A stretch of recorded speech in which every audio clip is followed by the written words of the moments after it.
Hey everybody, welcome back to Video Game. Today I got a fun and exciting video for you guys today, and one that dozens upon dozens of you messaged me on Twitter, Discord, or otherwise, and asked me about and asked me to make. We're going to be talking about downscaling today with something that is basically the same price as a large pizza and a 6-pack of decent beer, or maybe a case of High Life if you like to live the high life like I do.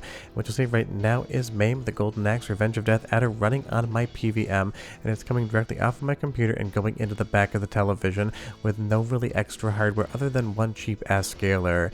And I totally get there's a bunch of different scalers on the market that can downscale, including the RetroTink 4K. It is a downscaler as well, but it can be a little bit tricky to use. You need to use some custom mode lines, and I will definitely do a video on that in the future.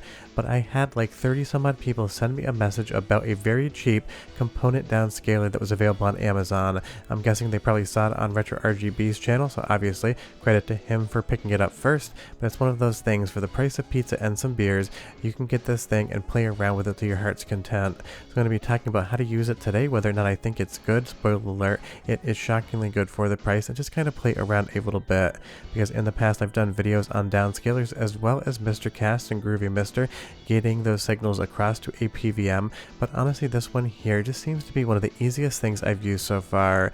And if you're wondering why the screen wiggles ever so slightly, that is something that only my camera picks up. The human eye does not see it whatsoever, and I'll explain that a little bit more in depth in just a moment, because sometimes people see that and get a little bit tripped up.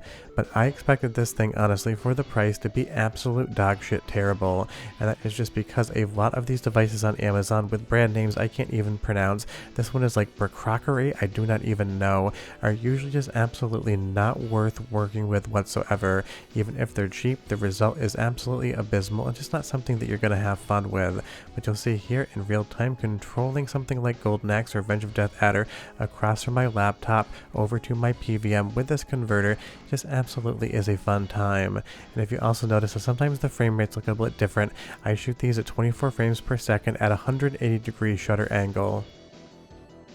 And no, in the future, I'm not going to shoot anything at 60p. I do not like the look of it whatsoever, so sometimes when you see a little bit of flickering or a little bit of screen wiggle on my screen, that's because I choose to use 24 frames per second, and I deal in shutter angles, not in shutter speeds or fractions thereof.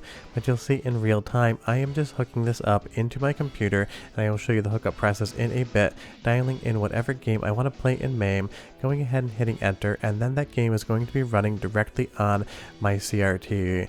Now, if you're using this as your second screen, and I'm sure you are, I will leave in the description below the data you need to change in the INI file to launch it to the second screen, because by default, MAME is going to take the default screen of Windows or whatever other operating system you're on and go ahead and launch it there, which means you're not going to get it onto the television.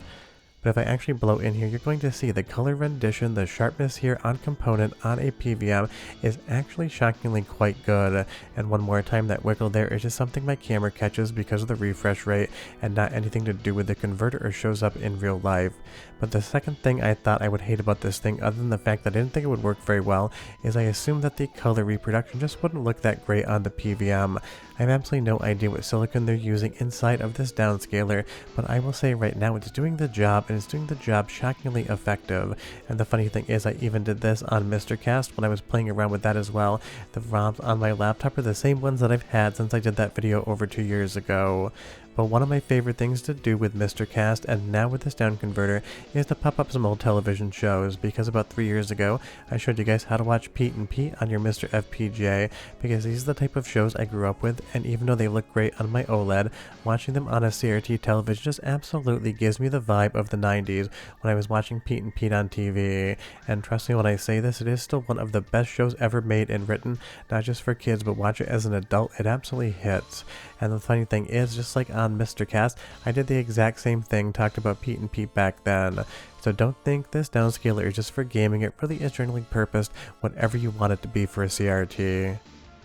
But also let's discuss what it's not going to do. It has absolutely no ability to change the aspect ratio, so if you plug this thing into your PlayStation 5, Xbox Series X, or Nintendo Switch 2 and expect to get 4:3 out of it, it's just not happening unless you can set the hardware to 4:3, and the game is also designed for the 4:3 aspect ratio.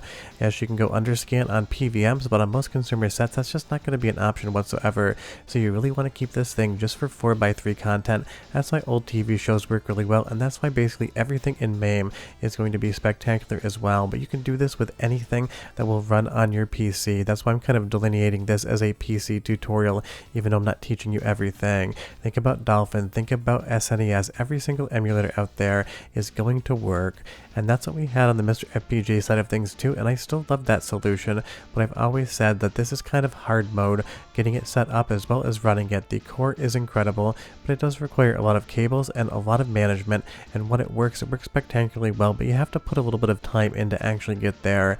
And getting modern video sources onto CRT televisions really is something that people are very interested in. So if you want to see more videos like this, including me using the RetroTink 4K as a downscaler and how to do that, leave me a comment down below, and you'll see here that same wiggle on the same camera. Basically, it's just something that happens when I'm shooting, and I'm sure people are going to say just use 60 frames per second, but I personally just don't like it. So down below is a link to this converter. No, it's not an affiliate link. You can just pop over to Amazon and buy it. Doesn't really bother me, or you can pick it up wherever else you want. But do be aware that a lot of times these brands will change names, so I don't know in 6 months from now what you're actually going to be buying if you buy this thing. But you will see that it basically has an HDMI input at one end, and then it's going to have that component video at the other end, as well as stereo audio. So whatever you're doing when you're using your PC, just make sure you pick a 4:3 aspect ratio. I will leave a link in the description below to all the common ones. It just needs to be below 1920 by 1080. Obviously that would be widescreen. Just make sure you have a resolution below that, because 1080p is the highest resolution this thing will take in. So don't go over that, or else it's not going to work. And as far as the output resolutions, you have to select those with this button. 480i would be for CRT, 480p would be for something like a VGA monitor. And just so you know, 480i is going to be the lowest output resolution, but on something like a CRT television, they were meant to take interlaced signals in, and in practice you really wouldn't be able to hugely tell the difference. And hooking this thing up is as easy as hooking up two HDMI ends, and I'm pretty sure everyone knows how to do that. Now, depending on what type of television you have, you're going to hook this thing up in a couple different ways. Now, I am on a PVM, which means I'm going to use these BNC to composite adapters. Don't worry about the composite part. You can also call it RCA. I kind of use them interchangeably. If you have a consumer CRT television that takes component in, you just hook up YPBPR by color coding. But you will see here on something like a PVM, we do not get color coding whatsoever, because we actually use different names in broadcast video formats for component video. And even though this isn't anything you're going to deal with in modern working environments, this is when I got my start in film. Stuff like this was stuff that I had to learn because it was crucially important. So if you have a PVM and want to do something like this, you're going to need to get those adapters. But you'll see here on the back of a PVM, you're going to see Y is in the middle. And don't forget, components also referred to as Y, PB, PR. We're going to ignore the P. You'll see Y goes in there. The PB, you'll just use the B. And then the PR, you'll just use the R, the second letter in each listing. And I know that trips some people up, so I'm just letting you know now. I'll also write it in the description. And if you do need any of these BNC to RCA adapters, I'll leave those in the description as well. I get so many questions on where I got these. It's just some random brand I bought on Amazon probably like 5 or 6 years ago. They still work perfectly to this day, and I've got no issues with them whatsoever. And that's going to allow you to use something like this on your Sony PVM or BVM or other brand professional video monitor. And again, if you have a consumer television, it doesn't matter whatsoever. Just go ahead and jam those RCA sockets in the gas bucket to color coding, and you will be totally fine. It's just up to you what type of television you're using. So now I know you know how to do both of these. But honestly, this is just impressive how good this thing works for under $40, and it makes perfect sense why people were just messaging me the links to Amazon asking if I was going to talk about it, things such as that, because I've done a bunch of scalar videos on Mr. FPGA, done a bunch of computer to analog videos, things like that on the Mr. FPGA side of things. But I totally realize that not everyone has a Mr. FPGA sitting next to them, so they can use Groovy Mr. or Groovy Main to get those video signals across to a PVM, and a lot of people, if they're not interested in Mr. FPGA, don't want to spend the hundreds of dollars it takes just to buy a board to move those signals over. So for under $40 or a large pizza and like a case of High Life, you can do something like this too. Like I said, if you enjoyed this video and you want to see the exact same concept except on the RetroTink 4K for downscaling with a DAC, leave me that comment down below. But this is a fun one. You guys asked me to talk about it, so I figured I would. And like I said, all the links are in the description below. They're not affiliate links. Do with them as you will. Totally fine by me. But I absolutely love my CRT televisions. I love my PVMs. And basically, even though it's great for gaming, watching an episode of Pete and Pete on something like this, just 10 out of 10 fun. If you have any questions or comments, leave them down below. But I'm done. I'll see you guys next time for some more Pete and Pete. Bye-bye.